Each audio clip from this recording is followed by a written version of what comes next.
আসসালামু আলাইকুম। কথা বলছি কৃষিবিদ মোমেন আক্তার সুইটি চাষাভুষা চ্যানেল থেকে। আমাদের বাংলাদেশে আমাদের তেল ফসল হিসেবে আমরা জানি সরিষা এবং সয়াবিন, এই দুটো তেল আমাদের ভোজ্য তেল হিসেবে আমরা সাধারণত খেয়ে থাকি। কিন্তু আমরা সয়াবিন পুরোটাই আমরা যা খেয়ে থাকি বাঙালিরা, পুরোটাই আমাদের কিনে আনতে হয় বাইরের দেশ থেকে, যার পেছনে আমাদের প্রতি বছর প্রচুর পরিমাণে অর্থ চলে যাচ্ছে বিদেশের মাটিতে।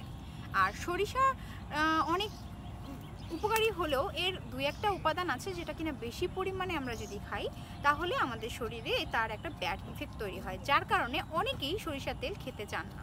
তো তারা সয়াবিন তেল খেতে চাচ্ছেন, কিন্তু সয়াবিন তেল আবার জিএমও ক্রপ হওয়ার কারণে এরও কিন্তু কিছু ক্ষতিকারী দিক রয়েছে, যেটা আমাদের শরীরে কিন্তু দীর্ঘমেয়াদী একটা ঝামেলা তৈরি করছে, যার কারণে আমাদের গ্যাস্ট্রিক বা উচ্চ রক্তচাপ, আমাদের ডায়াবেটিসের প্রবলেম, এই যে প্রবলেমগুলো তৈরি হচ্ছে এটা কিন্তু সয়াবিন তেলেরই একটা কুপ্রভাব।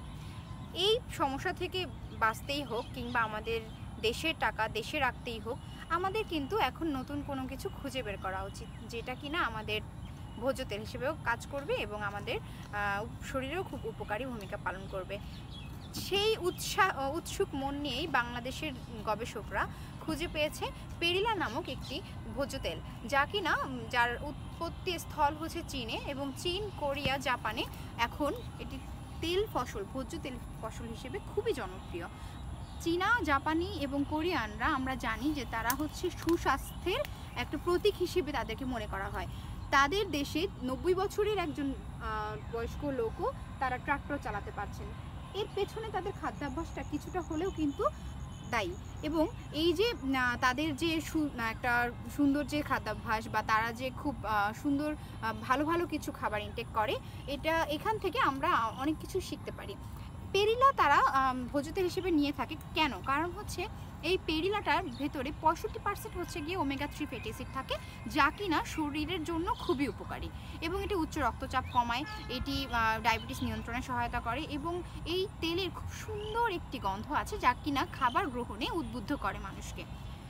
এই পেরিলা চাষ আমাদের শেরেবাংলা কৃষি বিশ্ববিদ্যালয়ের উদ্যানতত্ত্বের গবেষকরা এই পেরিলা নিয়ে অনেকদিন ধরে কাজ করে আসছেন, এবং তারা চেষ্টা করেছেন বাংলাদেশের জলবায়ুতে আমাদের এই পেরিলা উদ্ভিদটিকে অ্যাক্লিমেটাইজ করার জন্য। এবং অদ্ভুতভাবে হলেও সত্যি বাংলাদেশের মাটির উপরে আল্লাহ তাআলার বিশেষ হয়তো বা একটু অনুগ্রহ রয়েছে যে এই মাটিতে আল্লাহর রহমতে যা কিছুই লাগানো হোক না কেন তা খুব ভালোভাবে সেটি গ্রো করে। তো পেরিলাও আমাদের দেশে খুব সুন্দরভাবে অ্যাক্লিমেটাইজ করেছে, এবং পেরিলা আমাদের জন্য একটি নতুন অর্থকারী ফসল হতে যাচ্ছে। আমরা উদ্যান উন্নয়ন কেন্দ্র কাশিমপুর গাজীপুর আমাদের গবেষণা হিসেবে আমাদের ডক্টর জামাল স্যারের কাছ থেকে আমরা পেরিলার কিছু বীজ নিয়ে আসি এবং আমাদের উদ্যান উন্নয়ন কেন্দ্রে পেরিলা চাষ করি, এবং আমরা এতে সফল হয়েছি। এই পেরিলা থেকে আমরা পেরিলাটা এই সময় জুলাই আগস্টে রোপণ করতে হয়, যে সময়টা বৃষ্টি থাকে, খরিফ 2 সিজনের ফসল এটি, যার কারণে আলাদাভাবে কোনো সেচ দিতে হয় না। এই গাছটি 30 দিনের বয়সী চারা রোপণ করতে হয়, মানে ট্রান্সপ্লান্টিং পদ্ধতিতে লাগাতে হয়। সিঙ্গেল বেড করে আমরা রোপণ করেছি, এবং মাঠে 70 থেকে 75 দিন মাঠে থাকলেই এটার পরিপূর্ণ বীজটা কমপ্লিট হয়। এর বীজটা দ্যাট মিনস পুরো ফসলটির লাইফ সাইকেল দাঁড়ায় হচ্ছে 100 থেকে 110 দিন সর্বোচ্চ। তো 30 দিন বয়সী চারা রোপণ করার পরে 70 দিনের মধ্যে যেহেতু ফসলটি উঠে যাচ্ছে এবং আমার সেচ লাগছে না, যদি টানা 7 থেকে 10 দিন কোনো বৃষ্টি না হয় তখন হয়তো একটা সেচ দিতে হয়, এছাড়া সাধারণত সেচের কোনো প্রয়োজন হয় না, এবং যত্নের সেরকম কোনো আলাদা যত্ন নেই। আর লাগাবার পরে একবার আগাছা নিড়ালেই হচ্ছে 15 দিন পর লাগানোর, এরপরে আর আগাছাও ওভাবে নিড়ে দিতে হয় না, যার কারণে এই শ্রমিক কস্ট, সেচ কস্ট বা সার, কীটনাশক, এটার কোনো আলাদা কোনো পোকামাকড়ের আলাদা করে কোনো আক্রমণ নেই। এই ধরনের যে কস্টিং তা কিন্তু অনেক সেভ হয়, এবং এটার উৎপাদন যদি আমি বলি, আমাদের এটা হচ্ছে গিয়ে 1 থেকে 1.4 মেট্রিক টন হচ্ছে গিয়ে উৎপাদন প্রতি একর প্রতি, যেটা কিনা আমার সরিষার কাছাকাছি। তো যার কারণে সব দিক বিবেচনা করলে পেরিলা কিন্তু খুবই লাভজনক একটি ফসল, এবং আমাদের গবেষণা চাচ্ছে যে আমরা বাংলাদেশে পেরিলা ভোজ্য তেল হিসেবে আমরা গ্রহণ করি এবং আমাদের মাঝে এটি জনপ্রিয় হোক, এই আশাই আমরা কাজ করে যাচ্ছি।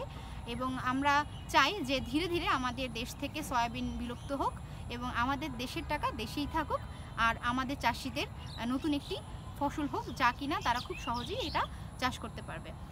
আশা রাখছি পেরিল আমাদের মাঝে জনপ্রিয় হবে। ধন্যবাদ সবাইকে। আশা করছি চাষাভুষা চ্যানেলের সাথেই থাকবেন। যারা এখনও আমাদের চ্যানেলটি সাবস্ক্রাইব করেননি তারা আজই সাবস্ক্রাইব করে নিন। পরবর্তীতে নতুন কোনো ফসল কিংবা নতুন কোনো কৃষি প্রযুক্তি নিয়ে হাজির হব আপনাদের মাঝে। আজকের মতো এখানেই, আল্লাহ হাফিজ।